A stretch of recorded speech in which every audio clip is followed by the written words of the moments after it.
Alright guys, welcome to this episode of Head-to-Head Battles. In today's episode, I'm going to be showing you the greatest O.T.K potential of a deck, I guess we can call it. But before I show you, make sure to subscribe, like, and comment.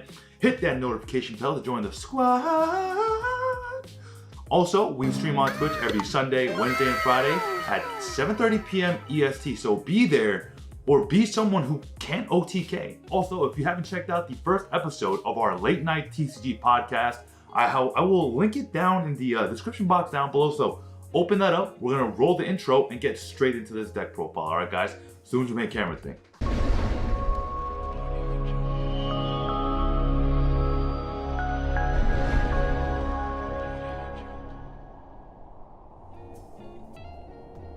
Alright guys, so let's get straight into the deck profile. So we're gonna do actually the full main, extra, and side deck. So let's start off with the main deck. Alright, so the greatest card in the game, Gren Maju the Aiza. Alright, so this card, for every banished card in your banished pile, gains 400 attack and defense. Alright, so keep that in mind and we'll talk about it.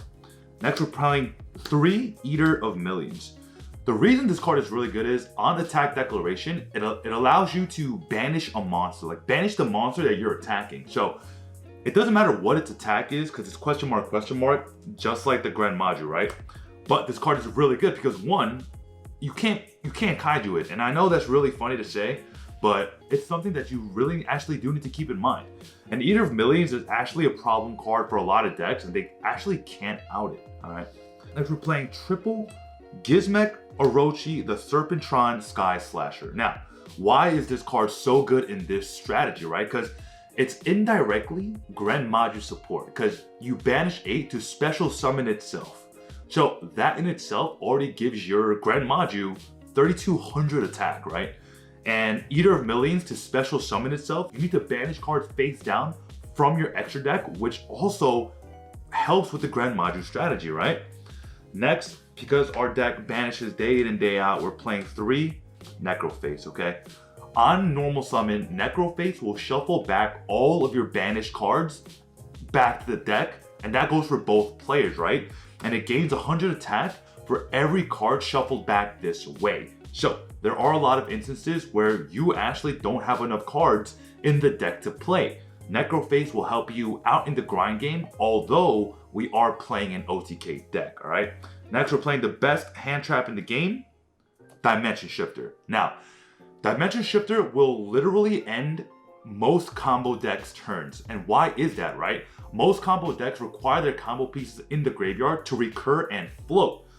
If you slam down D-Shifter and you chain it to maybe like an add or a discard, this card will directly help my own strategy, but like halt any other strategy, right? Unless you're playing a Gren Maju mirror, which is highly unlikely, but this deck is going second, like break any type of board.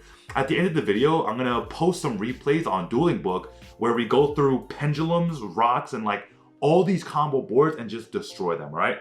Next, we're playing 3 Gens, right? So what Hexatrude does is, if you have Golden Castle, you can normal summon it from your hand, which is really good. Also, it helps you deck thin, because if you have Golden Castle, you can summon Hexatrude straight from the deck. Now, if Golden Castle is on the field, Hexatrude will literally pop anything on the board, right?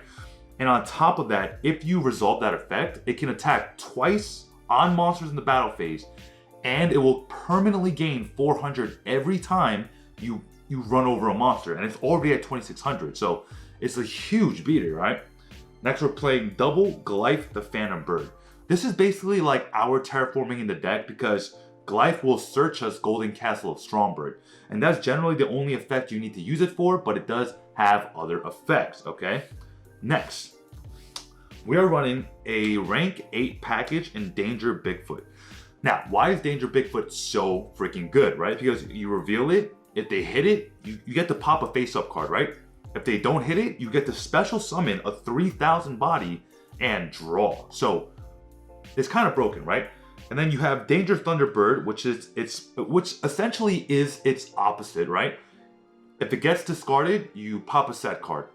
If you don't, you summon it and you draw.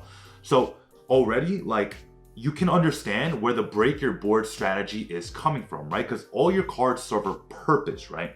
Now, the last danger we're running is Danger Jackalope, and that is because Danger Jackalope, if you hit it, will summon out a level 8 danger from your deck.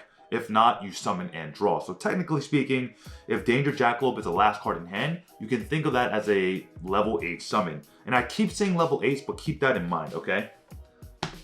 Next, running our Kaiju package. Running double Gamma Seal, double Dogaran, and double Godarla. What do all these Kaijus have in common? Well, it's pretty easy. They're all level 8. And that really will make a lot more sense once we get over into the extra deck and you understand why this deck is so good, strictly due to the fact that it has a ridiculous amount of win conditions, right? Or winning strategies, let's say. So we're running 6 Kaijus, right? We're running one Dino Wrestler Pankratops. It's a good card going second, right? It's broken. It's special summons for free. You tribute itself to pop a card. So like it's a very, very good card going second. All right. Now for our spells, right? We're running triple Golden Castle Stromberg. Here's the biggest thing with Stromberg, right? No one reads the freaking card, okay? This card, special summons. Pretty easy, right? Your target is Hexe Trude. It special summons level 8, and then after you summon the Trude, you use the Trude to pop a card on your opponent's side of the field. But this card's effect, the one that you really need to know is that if you attack me, on declaration of an attack, if I have Golden Castle on the field, your monster dies and you lose life points on half of your monster's attack. So, and that's not once per turn. Like that clause is not once per turn. So please, if you're playing against someone who is running Golden Castle, read the freaking card, okay? And then on every upcoming standby phase, it's a mandatory banish 10. So again, this card really broken in the Gren Maju strategy, okay? Next, we're running our 1-card combo, Pot of Desires. Now, this is a running joke because I swear, every time I use Pot of Desires, I draw like Gren Maju and Bigfoot, and like it's just, everyone knows what Pot of Desires does, right? We are running a 60-card variant. I don't care if I Desires 3 times, right? Like that just helps my winning strategy, right? So that's it for that. Next, running more draw power in essence, right? Triple trade-in. Now, we strictly run level 8. There are about 15 level 8s in the deck. 15 to 20 level 8s in the deck, right? Trade-in is literally dump and draw 2, right? Let's say you have a Gizmek Orochi and you open trade-in. You can literally send the Gizmek Orochi for cost, trade-in, draw 2, and then banish 8, and then special summon the Gizmek back onto the field. Like, it's actually, it's a very linear and simple line of play, but also freaking effective, okay? Next, running triple Allure of Darkness. Now, Allure of Darkness is really good because let's say you have Allure of Darkness and like an extra Necro face in the hand, right? If you Allure of Darkness, you draw 2 and then you banish the Necro face, that will make both players banish the top 5 cards of their deck. So one reason that is really good is if you are playing a combo heavy deck and you banish a combo piece, then you already are winning in the grind game, right? Next, we're running Budget Lightning Storm, okay? This is Interrupted Kaiju Slumber. Now, for those of you who don't know what Interrupted Kaiju Slumber does, it basically says, try to destroy as many monsters on the field and then special summon a Kaiju on each side of the field. So even if this was my 5th card in hand, right? And I used 4 cards and they all got negated, and now your opponent has no negates in hand, you Interrupted Kaiju Slumber, it's literally a better Lightning Storm because not only does it clear everything, like most combo decks are like frontline heavy, it gives you a level 8 Kaiju, gives me a level 8 Kaiju. If I have any other level 8s in hand, I can O.T.K right there. And I'll show you once we get over into the extra deck, all right? Next, as we know, we are playing in a hand trap heavy format, so we do need to play triple Tactics Talent. This card is really good. It's really self-explanatory.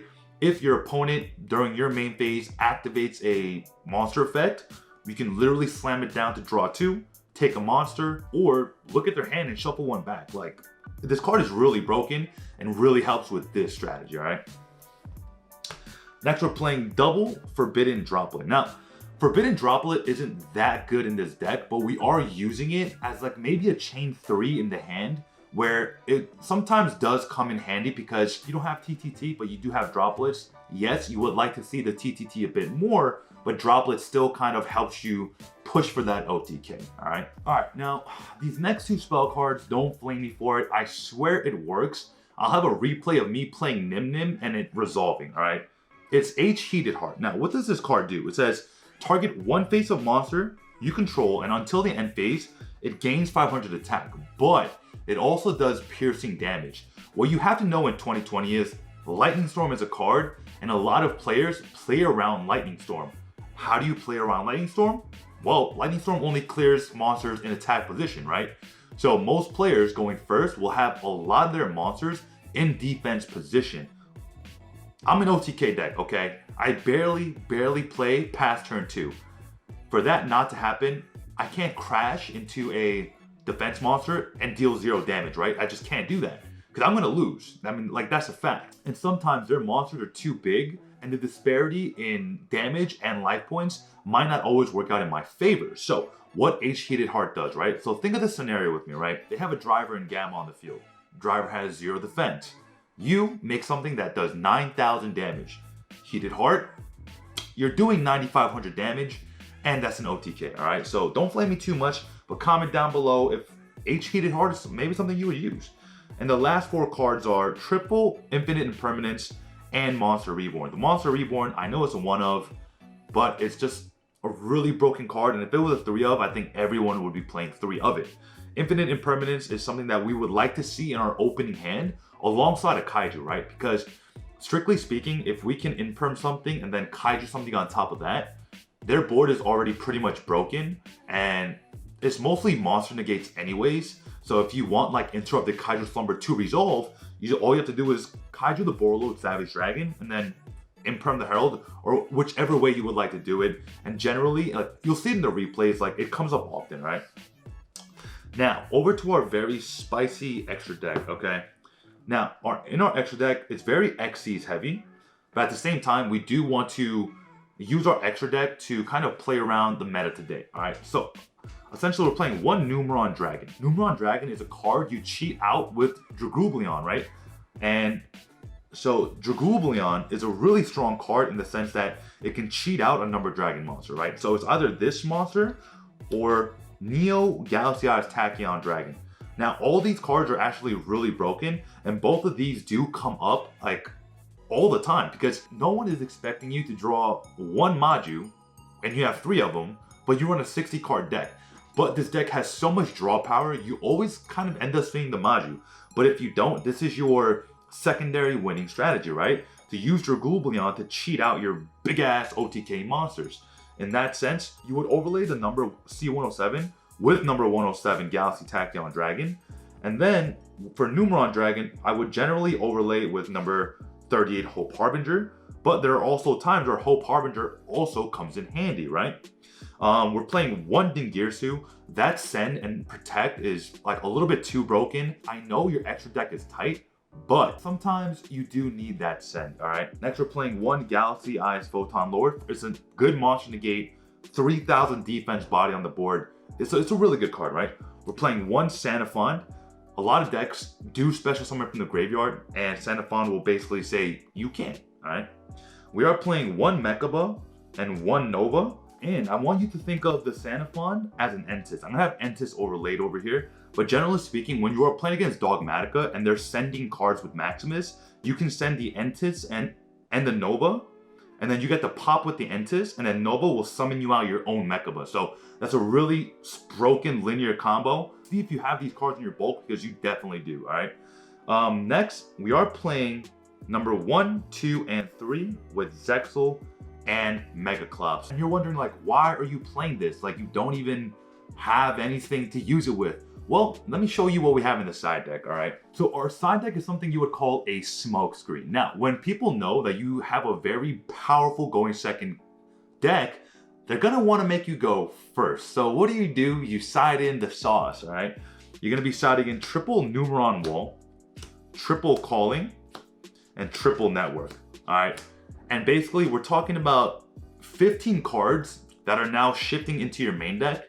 And if your opponent makes you go first and you see Network or Numeron Wall in your opening hand, like, you're pretty much good to go. Like, your opponent generally could have an out. They could have the Ogre, the Imperm, or the Chalice to chain to Zexal, but that's A-okay, because generally speaking, if you can also open the Glyph and you have your Zexal and Golden Castle of Stromberg on the field, then that's like an extra layer of protection that your opponent may not understand, all right? Next, we're playing triple token collector. All right, guys, with Infernobles out there, Synchro Eldritch, Synchro this, Synchro that, Synchro whatever, token collector will stop those decks in their tracks, right? And we're gonna play 3 Nibiru. Now, I know you're saying Nibiru is a going second card, and I get that, but mind you guys, we're playing a 60 card deck, and when you do, you're playing with numbers and statistics. So strictly speaking, we may see it, we may not, and there might be better cards that I can use going first. So if you have any suggestions, make sure you comment down below. All right, guys, so that's it for today's deck profile. I know we don't do deck profiles too often, and I kind of only do them when I'm like feeling really strong about it. This is my main deck for locals, and if you hop over to our Twitch channel, we do remote duels there all the time, and we also do play this deck on Dueling Book. So if you want to see that, and you want to see this deck in action, make sure you watch it in real time. But for those people who can't, at the end of this video, so don't go anywhere, I'm going to be showing you a couple replays just fast forwarded with no commentary, just to kind of show you the possibilities of what this deck is capable of. All right, guys, so this is the end for Susu, current Susu, all right? So I want to thank you guys. We are so close to 5,000 subscribers on YouTube. You know, we wouldn't have been able to do it with you guys, and I know I echo this at the end of every video, but I actually truly mean it. Like, you guys are freaking the best, like the best community I have ever dealt with. All right, guys, so make sure to subscribe, like, and comment, hit that notification bell, and I will see you in the next one. This is Susu from Head to Head Battles, signing out.